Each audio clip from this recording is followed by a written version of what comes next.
So I got the BougeRV portable air conditioning unit. This is the 3500 BTU AC. We are attempting to run that off of the Jackery 1000, which is at 63%, but it should power this up. So let's see what we have. Try to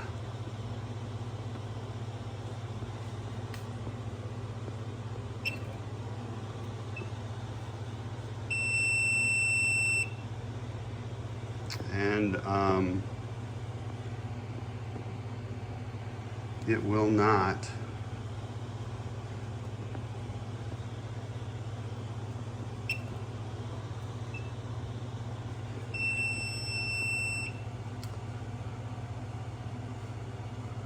so we'll see if we can record the display here.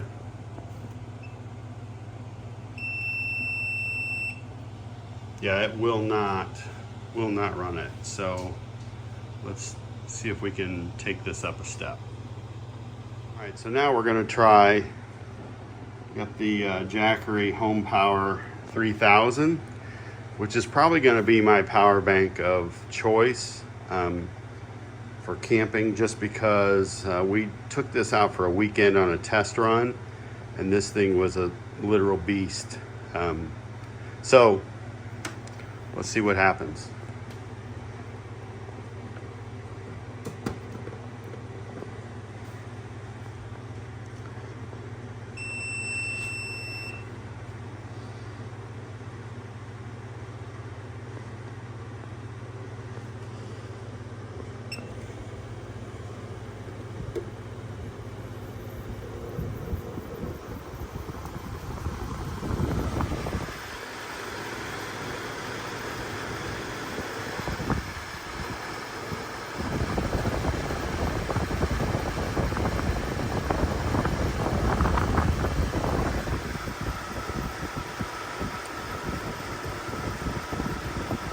So it looks like on the current setting,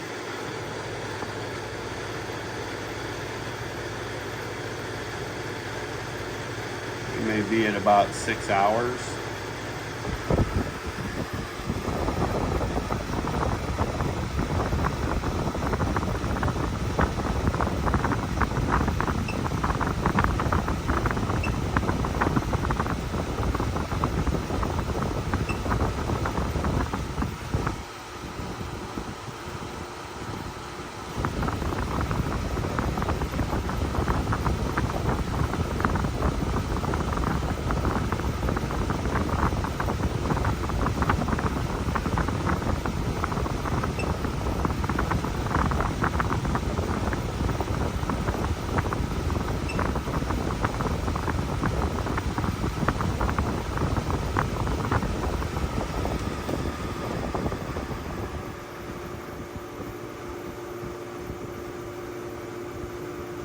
So that's on sleep mode.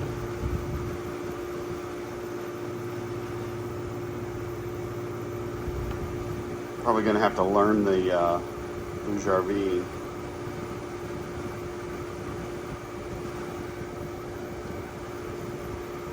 controls a little better, and see if we do have a eco mode and all that.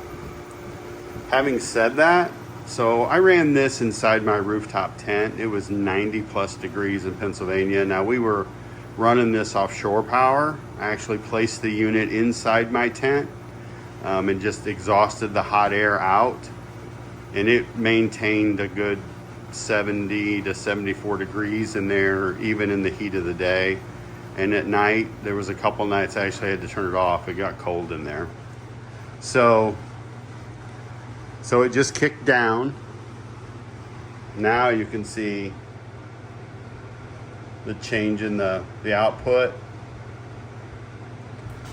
So we might be able to get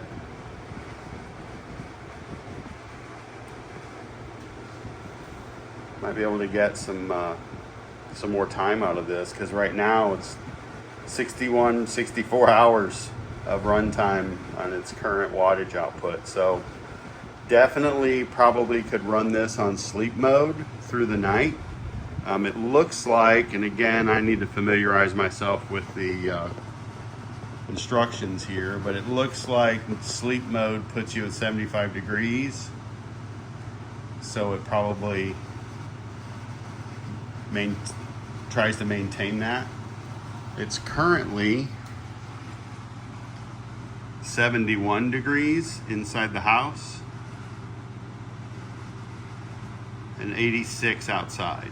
So it's not having to work too hard to maintain that. But this is encouraging because the question is could I stay comfortable remotely with no shore power? And I would say if I have good sunlight, I have 400 watts of solar, I can charge this in a short period of time if we have good sunlight. So I think it's safe to say if 75 keeps us comfortable at night, we definitely could maintain this. So overall, I'm thrilled with this unit. I think some of the trick is exhausting the hot air out. I placed the unit inside the camper. I think if you got a second adapter, so you could pump the cold air into the tent and then run a hose out the back. So you had a hose in the front, hose in the back, pumping this out, the hot air out.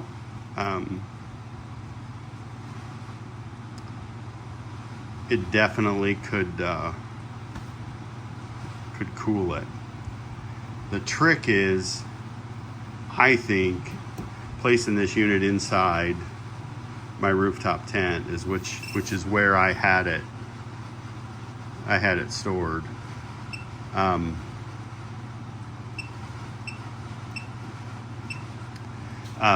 Which is where I had it.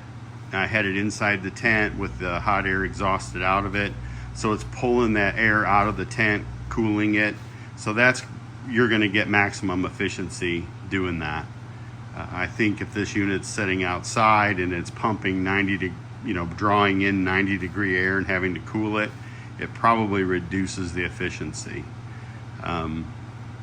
So on sleep mode, obviously it's the compressor's off. It's just blowing a little bit of air right now, but you can see we can definitely get more time in sleep mode.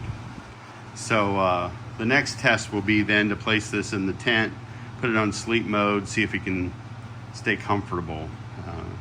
But I think the Jackery 3000 is obviously my answer to power this, because the 1000 would not do it. So more to come. I bought this unit with my own money. I did it because it was an affordable price compared to all the others. Used it for 6 days straight in Pennsylvania, keeping the tent nice and cool. There was a couple 95 plus degree days. One day I even in the middle of the day went and took a nap because it was a late night the night before, and was more than comfortable inside that tent even in the heat of the day. So I know reviews have varied on this, and I think maybe some of the difference was I actually placed the unit inside my rooftop tent, so it was drawing that cool air out of the tent, cooling it down further, and then pumping it back in and exhausting that hot air out. So made a huge difference. Everybody may not be able to manage that setup. It was just myself and my dog in the tent, so it wasn't difficult. Overall, thrilled to death with the unit. Like I said, paid for it with my own money, not sponsored by any of these companies. And Jackery has served me well. I've had a Jackery 300 for years that I have used camping over and over and over again. It became obvious though that if we started trying to run the 12-volt fridge and recharging things, running fans, all that kind of stuff, that I needed something bigger than the 300. So I upgraded to that 1000 long before I purchased this AC unit, and then stumbled upon the deal of a lifetime on this Jackery 3000. And it's big, it's heavy, but man, is it a beast. So overall, first impressions, 6 days out cooling a tent, I would recommend this BougeRV. If you have a way to power it, obviously it's going to take more than 1,000 watts to make that happen. Maybe there's other brands, other units out there that a smaller one could handle it, not sure. But the 3,000 definitely doesn't seem to show any signs of struggle. So anyway, more to come. Thank you. So just a little addition here, as you can see, I have the unit just set on the normal setting, but a more realistic temperature, 73 degrees, so it'll cycle off and on. Currently, compressor isn't on. Definitely drastically increased our runtime. So we're looking at 55.4 hours on its current amperage draw. So I think the quick answer is this should be more than enough to run my air conditioner and my 12-volt fridge, probably a CPAP machine overnight, charge some things, and still give us plenty of run time to be able to either charge it on the vehicle the next day or grab some solar and top it off. So very excited about this. More adventure to come. Thanks for tuning in. Sick outdoors, guys. Catch me outside.